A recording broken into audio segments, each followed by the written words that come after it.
I have the pleasure of introducing Aunty Glendra Stubbs, um, not just as a Rotarian, but also as my colleague at the University of Technology, Sydney. Aunty Glendra is an Aboriginal woman from the Wiradjuri people of New South Wales with long experience in issues that affect Aboriginal and Torres Strait Islander people. She is a former CEO with lots of experience in the area of Aboriginal and Torres Strait Islander engagement.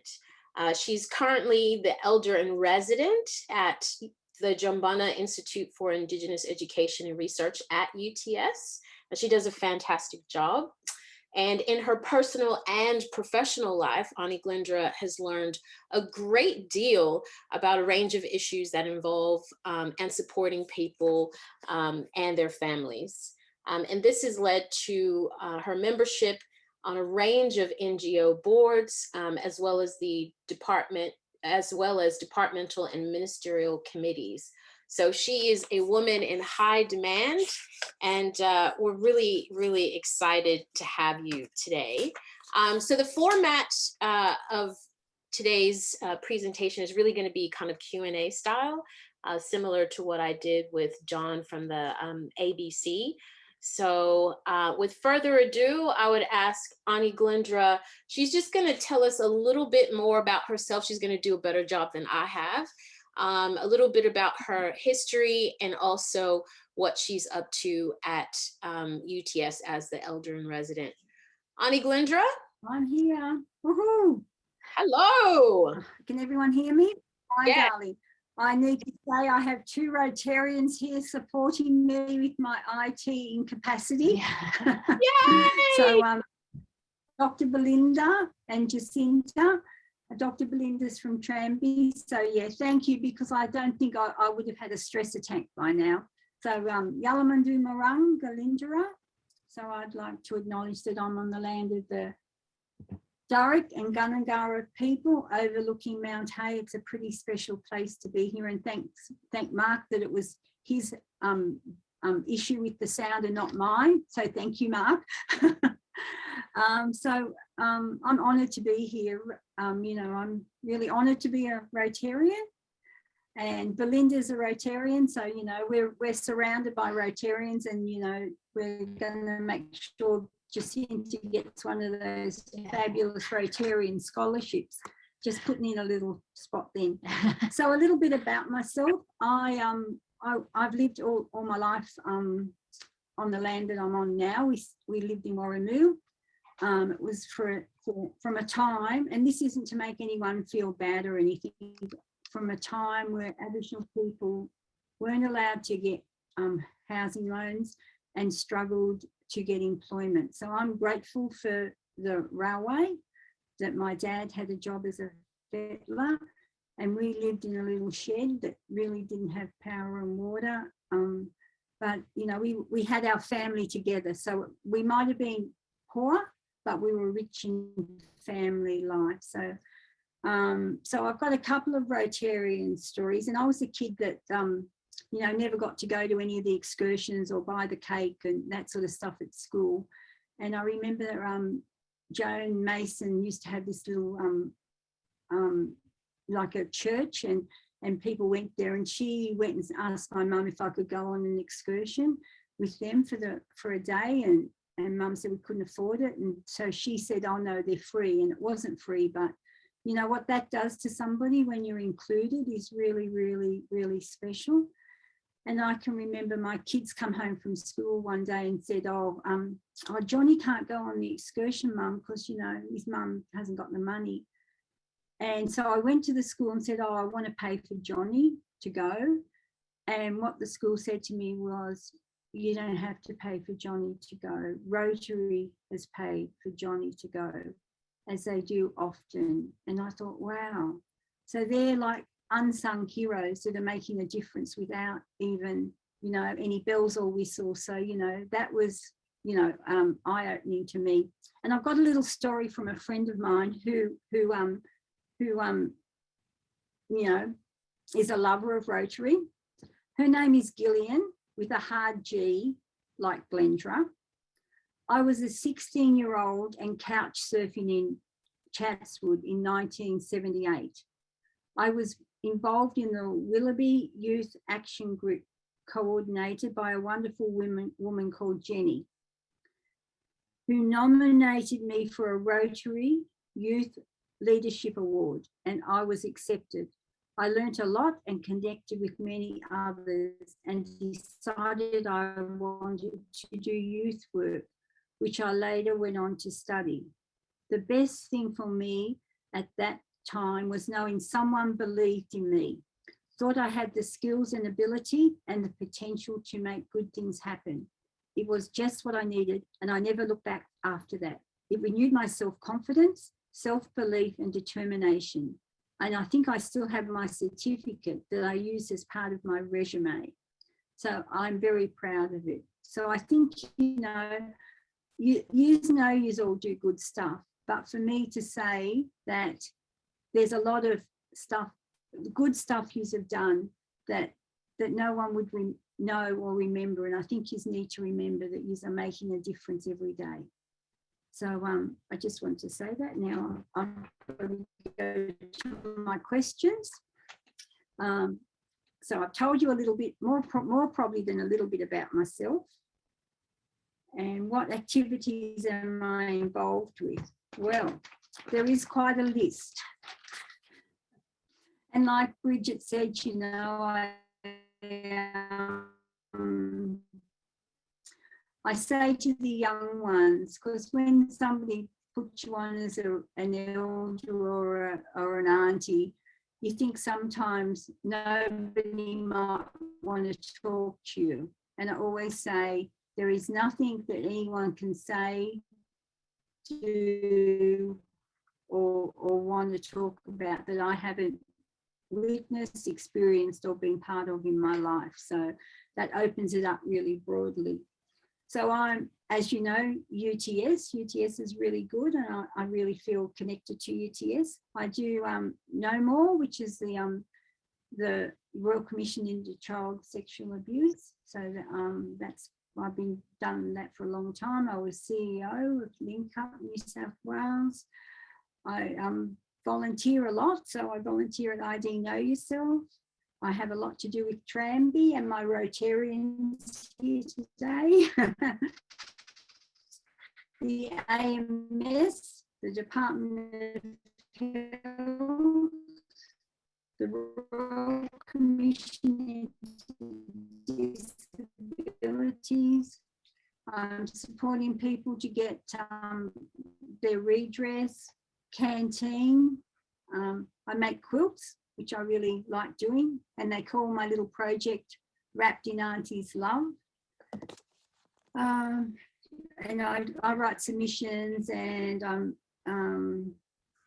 elder at the Youth Career Court and the District Court, and expert witnesses when they can't find another Aboriginal person to be an expert witness. So there's a lot more, but that's pretty much how I keep my day busy. Sounds like you're up to a lot. How about we go on to the next question? For those of us who don't exactly know what an auntie is, or your, you know, kind of like your ranking or function, you know, in the community, would you be happy to explain that from a cultural perspective? Yeah. So what I said was, you know, the mum has a role, but the auntie has another role, and often that role is filling in the gaps, and, you know, like wrapping love and culture and stories around. So, you know, like sometimes you don't want to tell your mum what's going on, but you can ask your auntie, how will I deal with this? You know, things are happening at school, I feel like this, what can I do? So tangible supports is something that aunties can do. And just, you know, being somebody that's respected, so somebody that you will ask a question to and know that you'll get an honest answer. Might not always be the answer you want, but it will be a truthful answer, just like what Jeff said. You know, it's about truth telling. Yeah, so that's a little bit. And thank you to Deborah from the RPA, I have made very good use of the public health system, and the Chris O'Brien Cancer Centre has been absolutely fabulous. So congratulations. Good people to go to Rotary, eh? Yeah. Yeah. So, Is that Auntie enough? Glendra, I know we're behind. Auntie Glendra, I have another question for you. Ready? I have another question. Yeah, because my questions have gone. It's all right. I'll help you through it. So, as you know, as you spoke about, Rotary has partnered, with a lot of universities, but specifically with UTS, providing a number of amazing scholarships. They've also partnered to develop, to help to support the Indigenous Residential College. And I know that Yeah. you are a really big advocate of the project. Could you speak a little bit about the impact of supporting Indigenous Australians to achieve a higher education, and how the Indigenous Residential College may even help that effort even more? Yeah.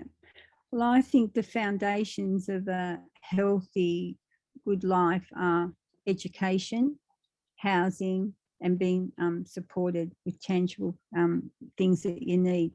So, as somebody who wanted to stay on at school but was expected to leave school and to help support the family, I went back and got a postgrad and did training later on in life. And I think, UTS, there's been lots of unis and lots of organisations that want me to be part of them. But I think, UTS was a university that I accepted to do stuff with, because I think it encompasses everything that I believe in, like has integrity, makes a difference, and does no more harm, because you don't want universities to make people feel like they're not worthy or they're not good enough. And UTS, they do amazing stuff. They have great tutors. And like you say about the scholarships, and the residential college will be something that where Aboriginal people are inviting non-Aboriginal people to come and be part of us and hold hands and walk together on this journey. So I think it's wonderful, So I'm honoured to be the auntie, and I'm honoured to walk with Rotary on this journey, because it was a huge commitment for Rotary, huge commitment, because you would have everybody, buying for the honour of being a Rotarian recipient of a donation, and it was a huge donation. So we're completely grateful. Thank you. Fantastic. Another question that I have is Rotary would love to attract, more diversity, but specifically attract more Aboriginal and Torres Strait Islander people to the membership. What are some suggestions that you have to create an environment that's, even more welcoming for Indigenous Australians? Well, I must say, when I went to the launch at UTS with the Governor General. Oh, the centenary. Well, I had in my mind, and I mean, this is really, really not okay to say this, but I had in my mind that Rotarians were all rich, old men. Sorry, everyone. And then when I saw a diversity in the room, and young people, and lots of women, and people from different cultures, I thought, wow, I need to give myself a little slap and for even thinking like that, because I think you are wanting to make a difference. You want to have diversity, and including young people as a voice, because I think what you're doing by doing that is you're giving a voice to people that haven't had a voice in different cultures. And I think, I'm really proud that that's the way that Rotary's going. And I think that's from leadership. The leadership is that we are going to be more inclusive. We are going to make a difference, and we are going to include everybody as Rotarians. So I think, so I think if you want more Aboriginal people, you need to, like Mark said, support the Uluru Statement of the Heart, which is a really great thing to do. But also, you know, have flyers and posters and invite people like you have myself to be guest speakers. I'm probably not the best guest speaker today because I was a bit titchy when I couldn't get on. But I have to. All right, you're doing good. You're doing good. Oh, thanks, guys. See, I mean, how lovely is that? You could have said, no, actually, we'll never invite that old girl back again. But no, you've all been so kind. And No, I you're also doing think, you great. know, I think, you know, I think what we need to have as a country and as a society and as a community is kindness. I think, you know, it goes a long way. And those two stories I told about, you know, the little one who didn't have the money for the excursion, and young Gillian who got a scholarship, that is about kindness. That is about kindness. And that's when you give out kindness, it comes back to you. So I think, you know, that's how you get people to join your hands and walk along with you on this journey. Yeah. So I'm walking beside you. So I guess what I'm hearing you say is, you know, invite more First Nations people to attend meetings, as well as kind of go out to the community and communicate who we are through flyers and other activities. Is that what I heard? Dr. Belinda's already offered to be in part, you know, to support you with having things at Tranby. So I can't remember the exact words she said, but she'd like to support Rotary, and as she's a Rotarian, and so they have community events and so I think, you know, you're on the right path. It takes a while to get the momentum, but you know, it's like everything. The trouble is with our mob is that we've been damaged in the past, and our trust is the biggest issue. But you know, when you have people, you know, I'm trusted by the community, and when you've got people like me saying, hang on, this is a really good thing to do, people will come along with you. And they might need someone to come with them on the first visit, but you know, they'll come along, and then the word will spread. I mean, look at, you know, how Aboriginal people didn't go to health. We were really bad at looking after our health. Well, now, you know, we're improving. You know, we're even like the vaccination. In the beginning, people didn't want to get vaccinated. And that was community people supporting other people and telling the story and saying, no, like, we all need to look after each other and our most vulnerable, because if you tell the story right, like, it's not about, you know, telling it, it's about saying that gently and not, you know, getting angry. I think as soon as people get angry, nobody listens and they just shut down. So that leads to another question. How has the vaccination rollout been going in the Indigenous community? I know you can't speak to all communities, but at least, you know, in the ones in Sydney, the ones that you're really connected with. And what do you see were some of the barriers, and how are those overcome? Well, in out west more, there was, you know, the vaccine didn't get there. The vaccine didn't get there, so it wasn't about you know, places like the AMS have had great take up. You know, like the Aboriginal Medical Centre. You know, they've got. When you say the vaccine didn't get there, like there wasn't a supply, or what happened? Yeah, there wasn't a supply, you know. So they actually rerouted them for the HSC students from some of the rural remote areas. Yeah, but you know, and you know, for people in detention centres, like a lot of our people are in detention centres, and they were really scared about having the vaccination because, you know, way back in the day, you know, we were, you know, used as guinea pigs to trial things. So that's that trust that we're breaking down now, because we all want to keep our most vulnerable and our families and our communities safe. So we're doing real good, eh? Ah, that's good. Mm. So now I think I'm going to open up for questions. I'm sure that you're tired of hearing me ask you questions. So if there's members out there who want to ask questions, Adrienne, I think she's kind of driving Jeff's got his hand up, things. Jeff's got his hand up. Jeff? but he's on. Oh, hello, Jeff. Hello, Aunty Glendra. Sorry about that. You're right. It's wonderful to hear you tell us your wonderful history, and I'm just curious, and I hope you don't feel I'm being too inquiring, but I'm just very interested about your own Aboriginality and your background and how you identify and how you cross the divide, because you know, nobody would be looking at you and saying, oh, you have an Aboriginal background, because you've been you have obviously a European input into that, but I think we'd be interested to know how you view yourself and how you even discovered this wonderful part of your life's existence. Yeah, well, you know, I have both my grandparents are Aboriginal.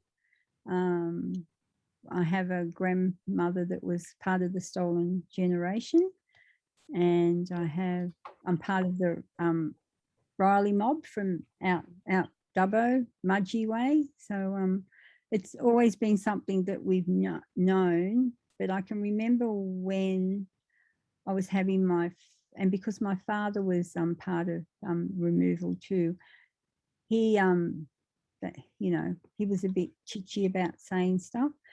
And I can remember when I had my first child, my dad said, well, don't tell them you're Aboriginal. And I thought, why? Everybody, like everybody always knew. They don't call your father Black Freddie for no reason, you know.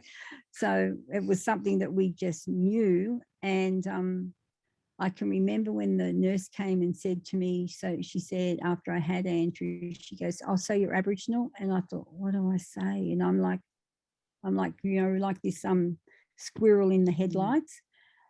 And she said, well, your baby's been born with Mongolian blue spot. You're either Aboriginal or Chinese. So which do you think it might be? Or something like that, two different. And I said, oh, I'm Aboriginal.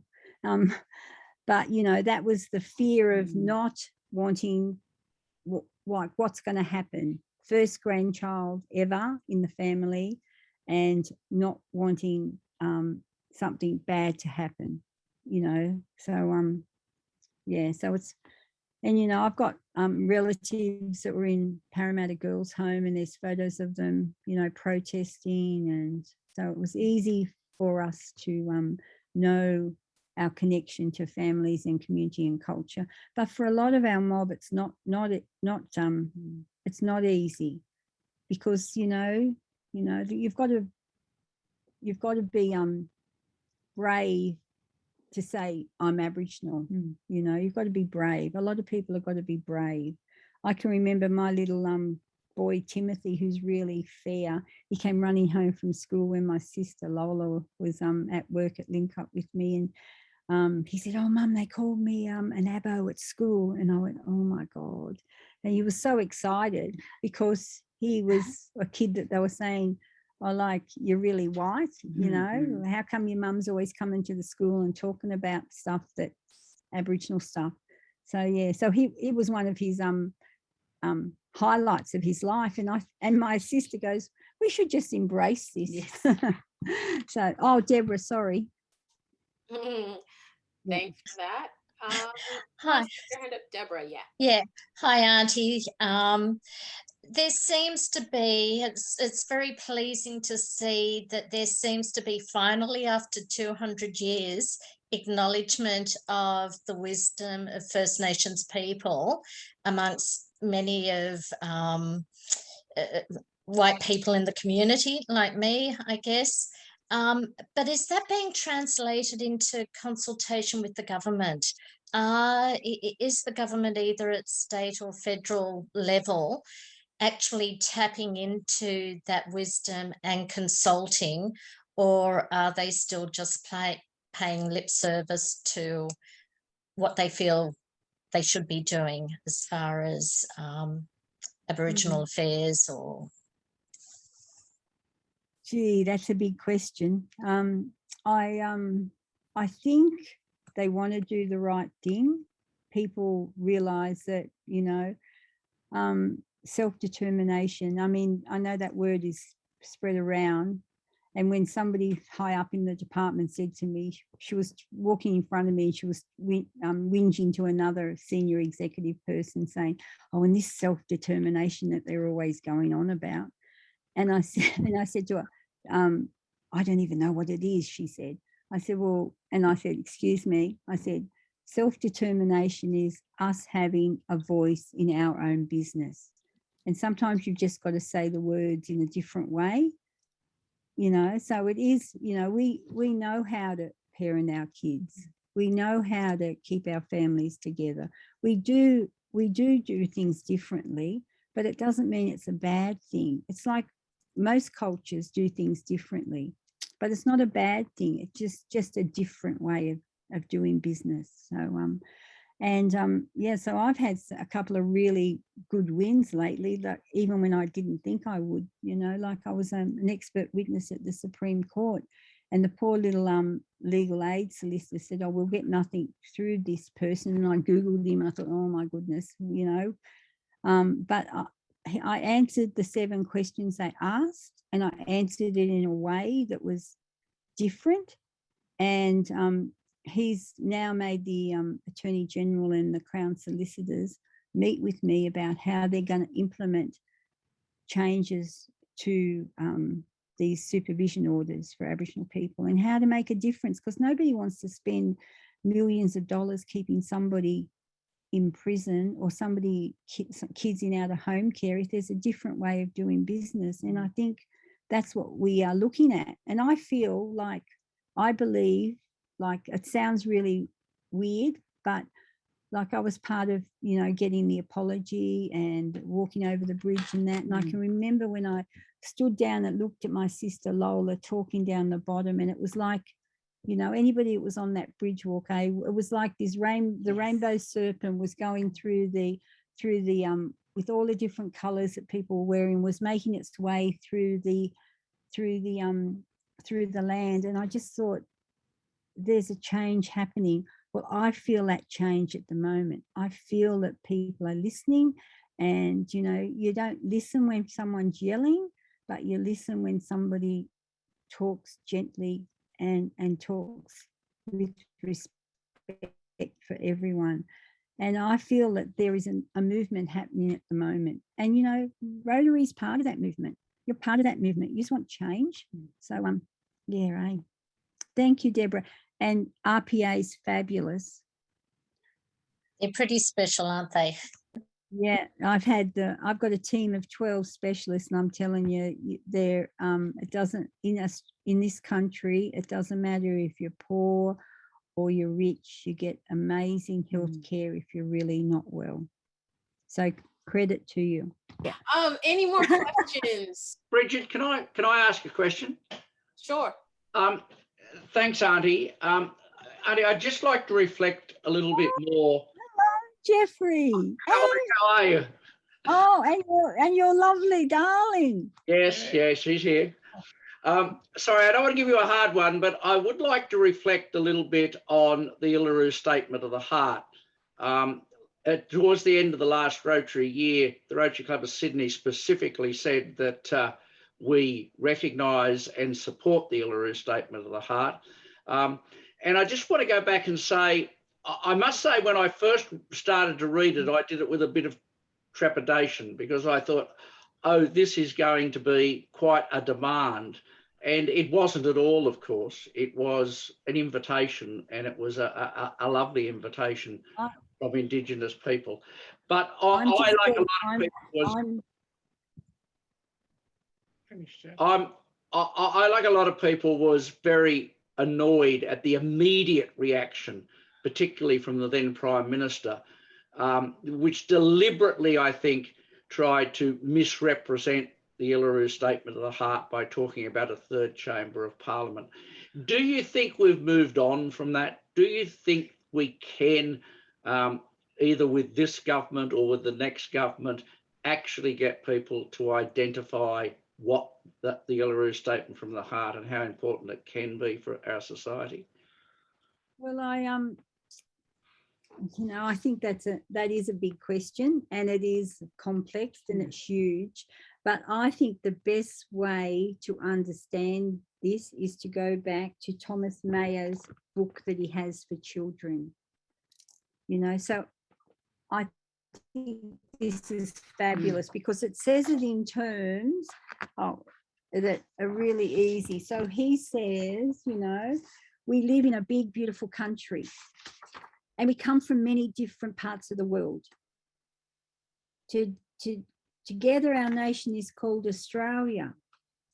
Before this place was called Australia, we Aboriginal and Torres Strait Islander people were here for thousands of years. We cared for our country, plants and animals. We sang, we danced, we worked, we learnt and we shared. We were the first to bake bread and we invented many ways to live on this land. We are the oldest living culture. When Captain Cook arrived, our ways of life changed and we were treated badly and ignored.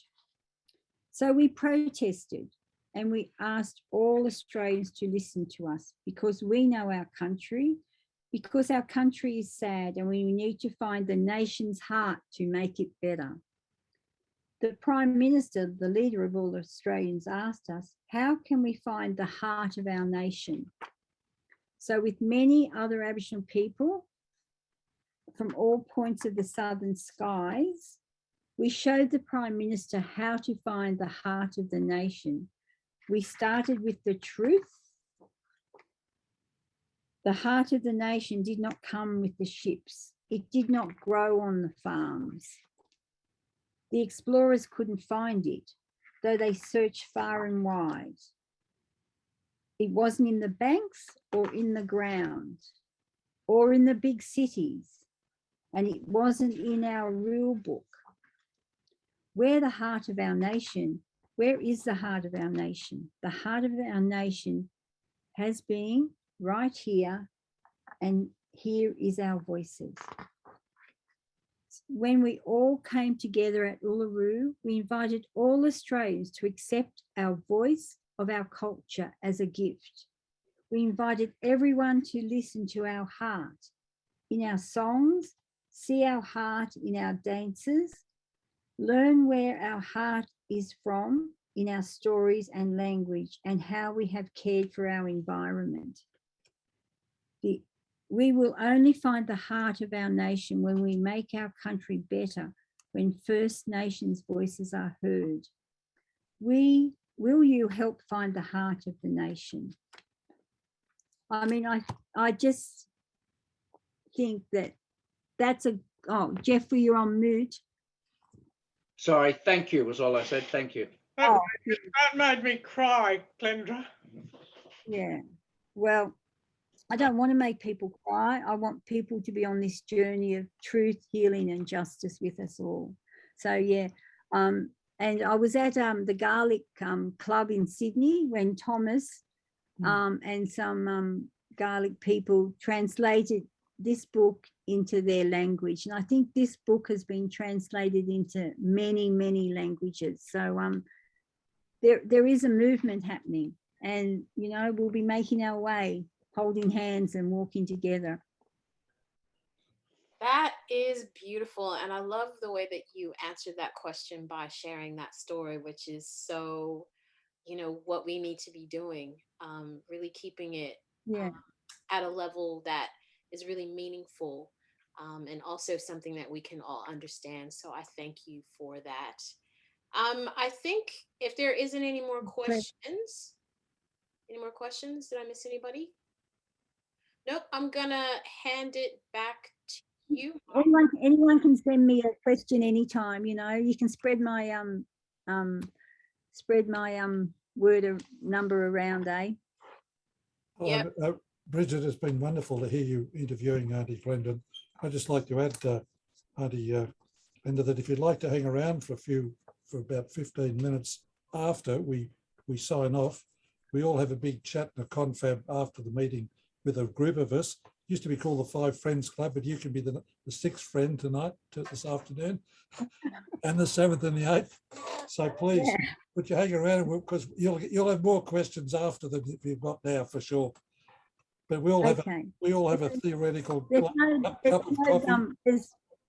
We all have a theoretical. There's no dumb. Sorry. No dumb. There's no dumb question.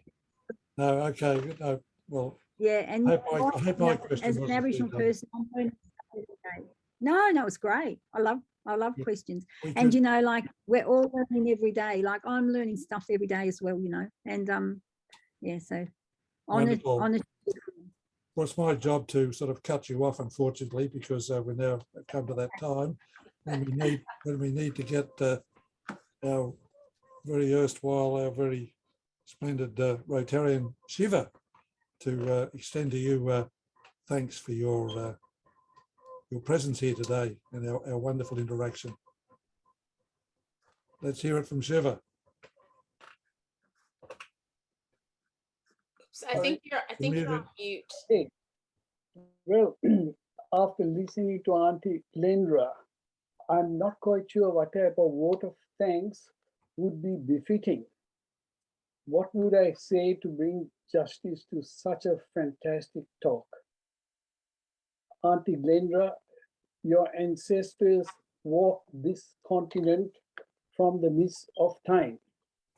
They came face to face with natural disasters and sadly man-made disasters as well, which is recorded in our history books as part of our shame. However, we have learned and grown and we have evolved to be this great continent that people from all parts of the world, and we serve as a magnet for people from all parts of the world who have arrived here and who wish to call Australia home.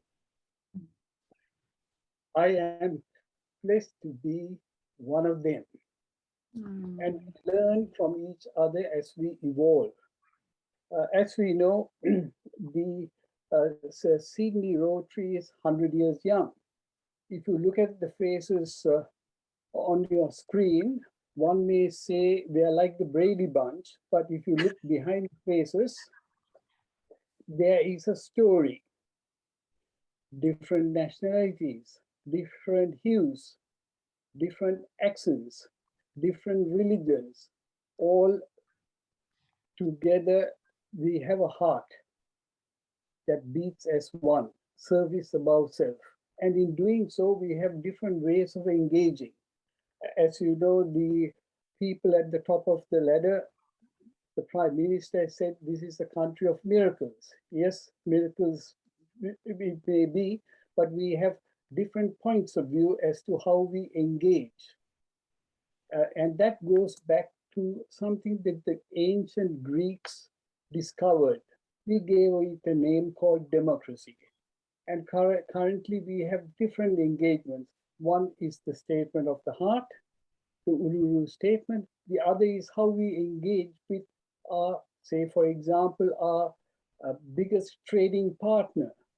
Do we embrace them and have a slow down, a cheek-to-cheek slow dance, or have we practice social distancing?